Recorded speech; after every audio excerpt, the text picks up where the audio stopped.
What's up, everybody? Welcome to Locked on Cardinals, the live edition of Thursday, April the 14th. We're breaking down the Cardinals 5-1 loss today. So whether you're watching on YouTube, on the Twitter at LJ Fastball, or on the Twitter at LO_Cardinals, thanks for tuning in today to the post-game show here on Locked on Cardinals. We're talking about the offense, Adam Wainwright, as well as answering any of your questions on today's episode of Locked on Cardinals.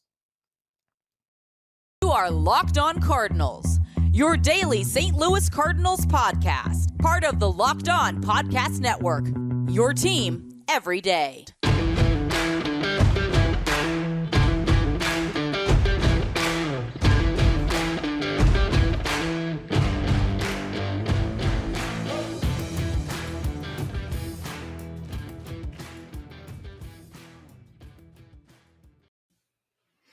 All right, once again, welcome in everybody to the live edition of Locked on Cardinals for Thursday, April the 14th of 2022.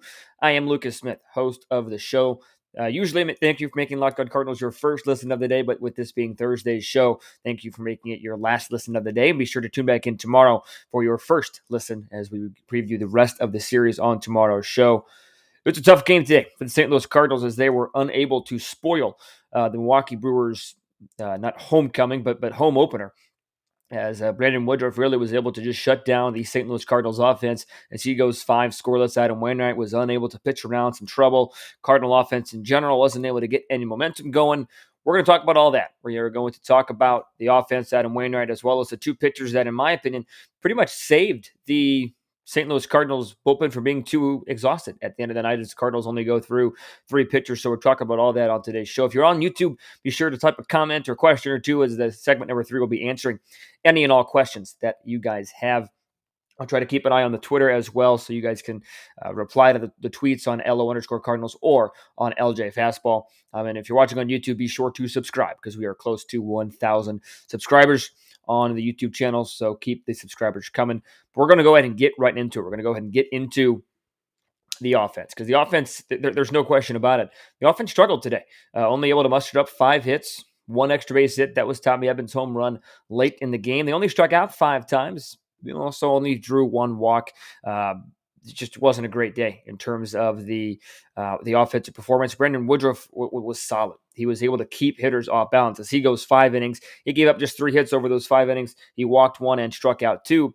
And he was coming off a really bad start against Baltimore. So you have to figure a good pitcher like Brandon Woodruff, or a pitcher of Woodruff's talent, he's probably not going to have 2 bad starts in a row. Or that wasn't Baltimore, it was against Chicago, excuse me. As he went just 3 2/3 of an inning in his season debut, gave up 6 hits, 7 earned runs. He walked 3 and struck out 2 in that outing. And as I mentioned, tonight he goes 5 innings, strikes out 2, walks just 1, but gives up just 3 hits. And the Cardinal offense, like I mentioned, just looked off balance. I don't know, overpowered is probably a word you could also use for it. Is that power fastball that for Brandon Woodruff was working tonight, as the Cardinals were only able to muster up 2 hard hit balls against Brandon Woodruff, according to Baseball Savant. When you're looking at the hard hit, the fire emojis next to their names on the box score, excuse me. So they just weren't able to barrel the baseball up. Brandon Woodruff was able to keep the ball out of the center of the plate. Not something that Adam Wainwright was able to do, which we'll get to when we talk about him in segment number 2. But at the end of the day, it was Brandon Woodruff just dominating St. Louis Cardinals offense. Again, it was only 5 innings. It wasn't like he pitched the entire time, but it was enough to keep his team in the game and to give his team a chance to win. Cardinals definitely had their fair share of opportunities, the big opportunity coming in that 3rd inning, and they just weren't able to capitalize. The St. Louis Cardinals were not able to get any momentum going in today's game, and because of that, they were unable to get any runs scored. Because when you look at that 3rd inning, really was their biggest opportunity. They had back-to-back singles. Harrison Bader and Yadier Molina led off that 3rd inning with a single. Tommy Edman bunted runners over.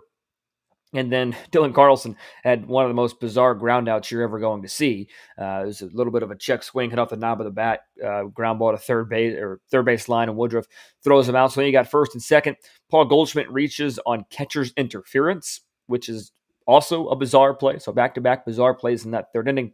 So a little bit of momentum. The Cardinals trying to bust open the game at that point, because in that top of the 3rd, it was 2-0 Milwaukee trying to get a run back. And Tyler O'Neill ends up flying out pretty easily to shallow right to the right fielder in Hunter Renfroe. And that was really that was the biggest scoring opportunity, in my opinion. What was that third inning? The Cardinals on the day were just 0 for 2 with runners in scoring position. They left 5 runners on base, so they didn't have an ample amount of chances, but they did have their fair share of chances to score. We knew coming into this game that this was going to be the biggest test for the St. Louis Cardinals to date, because so far they have played the Pittsburgh Pirates and the Kansas City Royals for one game. Not exactly a gauntlet of teams to go through to open your season. So this was the biggest series to date for the St. Louis Cardinals, especially when you look at not only is it a division rival, not only is it a division hopeful, but we're trying to see, is this offense for real? How, can you not beat up, but can you compete with teams that have the type of pitching that the Milwaukee Brewers do? Because the Milwaukee Brewers have some incredible pitching. Cardinals are likely going to miss out on their number one, Corbin Burnes, this weekend, but Brandon Woodruff is he would be a number one on a lot of different teams. And the Cardinals were just unable to get anything going. So not to say that, okay, the Cardinals didn't score any runs against Brandon Woodruff. This offense is a loss. This offense is fake. This offense is not as deep as we think it is. No. I'm not saying that. What I am saying is that this is a test to look at for the entire weekend, because the Cardinals will continue to face good pitching for the remainder of this weekend series against the Milwaukee Brewers. Because the Milwaukee Brewers just have that good of a pitching staff. Tomorrow when they play at 7:10, Miles Michaelis goes to the mound and he'll face off against Freddie Peralta. That's also a Cy Young caliber arm when he is at his best. And then you move on to Saturday. As we pull up here, the Cardinals will be sending out Steven Matz to the mound, and the Milwaukee Brewers for a 6:10 start will be going against Adrian Hauser. Again, solid arm. And then Sunday, day game, the Cardinals will be facing a lefty, I believe, on Sunday. Yes, 1:10 is that first pitch. My apologies for the little bit of an awkwardness here. That's Aaron Ashby, one of the top prospects for the Brewers systems last couple of years. So that the pitching doesn't get that much easier. This weekend is going to be a test for the Cardinals. So far, it hasn't gone exceptionally well for St. Louis. One game. It's just one game. These games are going to happen. But Woodruff was just good tonight. He was just simply on it. The fastball was working. Got a couple of Ks on that heater. I believe Edmund struck out against it, and I want to say DeYoung did too on a fastball that was up in the zone. But Woodruff was just good. He was just better than the Cardinal offense was tonight. Plain and simple. You chalk that one up to good pitching. You had a little bit of the momentum opportunity there in the third inning, but it's not like the Cardinals stranded 7, 8, 9, 10 runners. Like I mentioned, they only stranded 5 to start, and they were 0 of 5 or 0 of 2, with runners in scoring position. So again, they had somewhat amount of an opportunities, but it's not a glaring issue that, oh my gosh, they're stranding all these different runners. 0 for 2 with 5 runners left on base. Game's over. Offense struggled. You saw a couple of good things. You saw Tommy Edman with the home run from the left side of the plate, so against right-handed pitching late in the game. And you also saw Albert Pujols put together some good swings against right-handed pitching. I know at the beginning of the game, and you guys can comment. I'll show what you guys think on the decision to start Albert Pujols. What do you guys think? It was a questionable one among fans whether or not to start him against right-handed pitching, and he ended up doing okay. Had one hard hit ball. He was 1 for 3. He drew a walk. He ended up getting thrown out at third in the game as he tried to sneak one past Brandon Woodruff. But Albert getting the start against right-handed pitching, that there is an argument to say that there probably aren't enough left-handers in the game to just go with only starting against left-handed pitching. You're going to have to start him against right-handers every once in a while to keep him fresh. And he got that start tonight, going 1 for 3 with a single. You could go a lot worse. He was able to hit the ball hard a couple times as well. Can't complain overall that Albert Pujols was in the starting lineup. So be sure to comment on the YouTube channel. Again, I'm trying to keep an eye on the Twitter as well to see if you guys are replying to the tweet, to have any questions or anything like that as well. But be sure to comment there, and I can share those comments on screen. So, like I said, all in all, offensively speaking, chalk it up to Brandon Woodruff just pitching extremely well tonight. And then we'll move on to talking about Adam Wainwright, because he did have 7 strikeouts, but at the end of the day, Wainwright unable to get the job done against the Milwaukee Brewers tonight, as he gets tagged with the loss and is unable to get out of the 5th inning. So we will be talking more about Adam Wainwright coming up here in just a minute. But first, I want to tell all of you live listeners, or if you're watching it later, listening it later, I want to tell you guys about Bet betonline.net. It is your number one source for all of your betting, stats, and sports info. You can find all the latest sports developments, league reviews, and news, including this year's basketball playoffs and this year's start to the Major League Baseball season. BetOnline is your continued source for all your sport wagering information, whether it's live betting, playoffs, esports, and more. Head to the website today or use your mobile device to learn more about the trends and action. BetOnline, it's where the game starts. Adam Wainwright tonight. Not the greatest, not the prettiest of lines for the veteran right-hander. He is only able to go 4 1/3 innings, gives up 8 hits, 4 runs, 2 walks, does punch out 7 Brewers, but he does also give up that home run in that game as he was unable to, like I said, to get out of that 5th inning. Looking at what he had to say post-game, looking at where the pitch was, he just was unable to stay out of the middle of the plate. I mean, the 2-out hit by McCutchen in the 1st inning was a sinker that was right over the heart of the plate. The home run by who hit the home run? By Navarez. Sorry, I couldn't remember if it was Navarez or Tellez. The home run by Navarez was a cutter that was just center cut, thigh high, belt high, just a beautiful pitch to hit. Like not a beautiful pitch to throw, but a beautiful pitch to hit there for Navarez. It ended up just being one of those days that Wainwright couldn't find that control, and this is going to happen to everybody. These games are going to happen. He was able to gut through, get to the 5th inning, not get past it, but he was able to get to the 5th inning as he goes 4 1/3, like I mentioned. Wainwright needs to be able to stay on the corners. He doesn't have the kind of stuff that you can get away with a lot of mistakes. And he talked about tonight that he couldn't really get a feel for the sinker, so he was relying on the cutter a lot. Curveball was hit hard a couple different times. So he just caught way too much at the plate way too many times. And the Brewers might not necessarily be an offensive juggernaut per se, but they are a Major League Baseball team, and they can take advantage of mistakes. And that's exactly what the Brewers did tonight against Adam Wainwright. Like I said, because Adam Wainwright doesn't have the stuff that he had in the late 2000s, early 2010s, or the mid 2010s after his Tommy John surgery. 2012, a little bit, mostly 13, 14, 15. Doesn't have that kind of stuff to get away with mistakes. He's got to live on the corners, and he knows that. He admits that. That's what he talked about tonight in the post-game press conference and in his post-game comments. So he is somebody that absolutely needs to live on the corners, and when he doesn't, you see exactly what happens. He's unable to get out of 5 innings, and with the starting rotation has enough question marks surrounding it without Adam Wainwright being one of those question marks. But Adam Wainwright is 40 years old. You don't see a lot of 40-year-old aces running around Major League Baseball for a reason. Because if they're a little bit, usually if they're a little bit off, they're not going to get the results. Because if you're a little bit off when you're younger, you have the stuff to live down the middle of the plate, then you can survive by making a couple mistakes. Wainwright doesn't have that kind of stuff. He knows how to pitch with his bad stuff. He's shown that in the past. That's why that's why he has been able to elongate his career, because there were times in 16 and 17 and 18 that I was like, man, this guy is just done. It doesn't look good. And then he is able to revitalize it and be the ace that we know he is today still, even at age 40. But even at age 40, he's unable to live with mistakes, right? He's got to be able to find the corners better. The starting rotation is a big question mark for the Cardinals. I talked about this last week on the show, that this rotation has some bright spots in it. Don't get me wrong. I'm not as down on this rotation as I think some of Cardinal Nation is, but I do recognize this rotation. It is a cause for concern. I think I'm going to give it a couple turns through the rotation to before I adequately can judge this rotation. It's got to go through a couple different times, right? Can't just judge it based on one start for each of these guys. So we'll see what Wainwright is able to do in his 3rd start. And we'll see what Michaelis, Matz, and Hudson are able to do with their second starts coming up here this weekend against the Brewers as they try and right the ship as well, because none of them really had exceptional outings to start their 2022 seasons.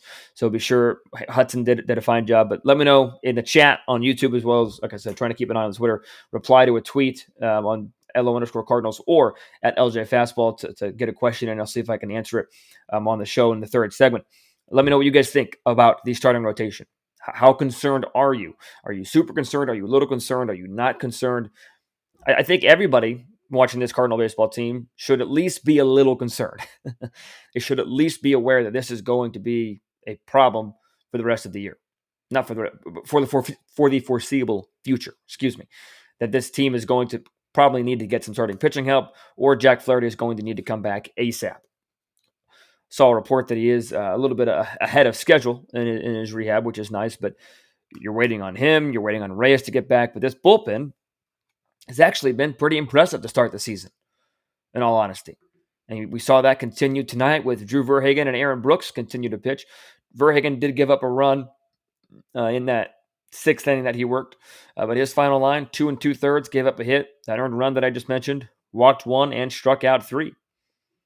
Verhagen was solid. These kind of nights when your starter's only able to go four-ish, between 4 and 5 innings, these kind of nights are the nights that Verhagen and Brooks are especially important. Guys like Verhagen, guys like Brooks, guys like Whitgren, the depth pieces that the Cardinals added in the offseason that might not have been the splashiest of signings, that might not have gotten any or all of the headlines or any of the headlines. But at the end of the day, they were moves to improve the team, and that's exactly what they've done so far. You saw Jake Woodford eat up innings last weekend when the starter couldn't go. I believe it was Matt's start, if I remember correctly. Ate up some innings after Matz couldn't get out of that third inning. Maybe it was Michaelis, I forget which one. But it's these in-between guys that they're not strictly one-inning guys, but they're also not starters. It's the in-betweeners. It's the long men that are going to be able to save this bullpen and allow the bullpen to remain rested for longer. And it gives Ali Marwal something that Mike Schilt didn't have, and that's more than 3 options out of the bullpen to start the season. Because let's be honest, at this time last year, mid-April, so you were more than just a couple series in because the season started on time last year, but this point last season, you've really trusted 3 guys: Genesis Cabrera, Giovanni Gallegos, and Alex Reyes. And even those 3 had their moments, especially Reyes, walking guys and walking on thin ice. We saw that falter near the end of the year. But now with the Cardinals bullpen, you can go to Cabrera, you can go to Helsley, you can go to Verhagen now that he has some couple innings under his belt and he is beginning to impress. You can go to Brooks, you can go to Whitgren. You have these other guys that are still performing. And again, I understand that it's early. The Cardinals have yet to play 3 full series. They played 3 out of their 4 games against Pittsburgh, 1 out of 2 against Kansas City, and so far 1 out of 4 against Milwaukee. Although with the roof, we're not going to see any problems with the rain delays or anything of that nature. But you have a lot of options in the bullpen that still are not going to get the headlines, even in season. They're not going to get best bullpen in baseball to start. They're not going to be in any of those preseason lists. They're not going to get on any of the social media posts or anything like that, but they don't need to be. They need to go do what they're doing. They need to go in, get out, and just be done. Because this bullpen, I think, is going to be better than people think. I think this bullpen has an opportunity to be really good. Let me know in the comment section what you guys think of this bullpen. Because I think that this bullpen has the potential, anyways, to be one of the best in baseball. I really do. You got a lot of no-name guys that are going to go out there and get outs. TJ McFarland did it last year. You saw Luis Garcia do it last year as well, not on the team this year. But I'm really excited to see what Cody Whitley can do. I think Ryan Helsley is starting to finally put it all together, and I think he's going to have a really strong year. Yes, we are just a handful of games in. I get it. We still have a long ways to go for the season to really adequately judge it, like I mentioned, but still, I'm more excited. I'll say this. I'll put it this way. I am more excited about the bullpen going forward than I am about the starting rotation. I'm optimistic about the rotation, but I'm more excited about what this bullpen can do. Because this rotation, if Wainwright struggles like he did tonight consistently, if he finally starts somehow starting to show his age, which he hasn't yet, so there's no reason to believe that he will. Like I talked about, I rarely bet against Wainwright. I never bet against Wainwright at home. But Verhagen stepped up tonight, 8 2 2/3 of the inning, practically 3 innings, and then Brooks with a solid scoreless 8th inning, striking out 1. Wainwright was still only able to go 86 pitches, so you figure maybe as he's able to get stretched out a little bit that he'll be able to go longer. But like I said, as we get kind of back to Wainwright specifically, just unable to stay out of the middle of the plate. You saw him give up a leadoff triple to former Cardinal Colton Wong. That pitch was right down the middle. Then you saw him almost get out of it. Got Adames to pop out and got Yelich to strike out. And then you've got a 1-1 pitch to Andrew McCutchen that just caught every single inch of the plate. It was up, not where you want it to be. You go to the second inning. I mentioned it already, Omar Narvaez. But again, you got to strike out on the first batter, so you're feeling good. And then you miss with the sinker up and away, and then you just lay a cutter that is center cut. that Navarro is just absolutely demolishing. And then you go again to the third inning, more runs for the Brewers because of pitches that are right down the middle. Hunter Renfroe, the curveball that he hit was a hanger, and he did not miss it. And then Navarez again scoring runs. He hit a curveball a little bit down, so that one wasn't terrible. But you just have too many pitches, that hit just the dead center of the plate. So Wainwright is going to need to step up more and more throughout this season. It's going to be important to see what Michaelis and Matz do in their second go-around this weekend, including Hudson on Sunday. But overall, tonight, again, these nights are going to happen for everybody. And Wainwright just was unable to get that control down, and he was unable to get outs like the Cardinals need him to do. Plain and simple. So that'll do it for segment number 2. If you're still watching on YouTube, I greatly appreciate it, as well as on Twitter and Instagram, both Twitters, LJ Fastball and LO_Cardinals. Got one question in the bank here from Nathan Hart. I'll share that coming up here in just a moment. But if you have a question, comment, concern, be on here for about another 9 or 10 minutes or so. So be sure to get those questions in as we kind of move over to segment 3. I'll also be talking about the rest of the series and previewing a little bit of tomorrow's show. So I will go ahead and get to the questions now. Nathan Hart on YouTube has a question. I think the starting rotation is worrying, but the bullpen seems solid. Totally agree, Nathan.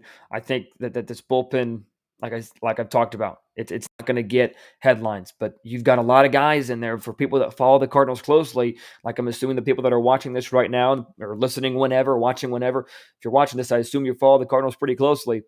Then we should know that this Cardinal team, this team has some bullpen pieces. And they have more bullpen pieces this year than they did last year. And that is extremely, and I mean extremely beneficial for a team. Because a team, in my opinion, is only as good as its bullpen. I truly believe that. Because a bullpen, especially when you get to October, the teams that have good bullpen pieces tend to win more games in October. There's just no question about it. I think that the Cardinals have enough pieces to put together a solid bullpen to make an October run. It's April. 4 or 5 games in, with the loss tonight, the Cardinals do fall to 3-2. Brewers improve to 4-3. So you do have the early onset of the season coming still, but I really like this bullpen. So thank you, Nathan, for that question. No other questions coming in right now. So if you have a question, it doesn't even have to be about the bullpen or whatever. It could be about the offense. It could be about the game tonight, the games this weekend, whatever. Again, I got about another 8 minutes now or so before we wrap it up. But I'll go ahead and start with the preview of the upcoming series because the Cardinals have an opportunity here to get started on the right foot. Still against the Milwaukee Brewers, but it's going to be an uphill battle. Tomorrow, 7:10, the first pitch Central Time. Michaelis getting the ball against Freddie Peralta. Peralta also coming off of a rough start because the Cardinals have had, or the Brewers, have had a rough time with the pitching of it recently. Corbin Burns was extremely good in his timeout, but they struggled to win those 2 out of 3 against the Milwaukee Brewers. But Peralta, his first time out, went 4 innings, 3 hits, 3 earned. He walked 4 and struck out 6. So look for the Cardinals to be maybe a little bit extra patient against Peralta tomorrow. Michaelis was okay in his first start. He only struck out 1 in his abbreviated outing, but still somebody that needs to step up for the St. Louis Cardinals if they want to win, because as Nathan talked about earlier, and I've talked about a lot, rotation is definitely questionable. Steven Matz gets his second go-around. It was not a good first go-around for Steven Matz in a St. Louis Cardinals uniform. I'm sure we all remember it very well as he goes just 3 innings, gives up 9 hits, 7 earned, 1 walk, and 5 punch-outs. Cardinals will be going up against Adrian Hauser, who pitched okay, not very well in his first start. And then in the start on Sunday, as I mentioned, it'll be Dakota Hudson versus Aaron Ashby. Dakota Hudson will be looking to improve. Hopefully he's able to go more than 4 innings.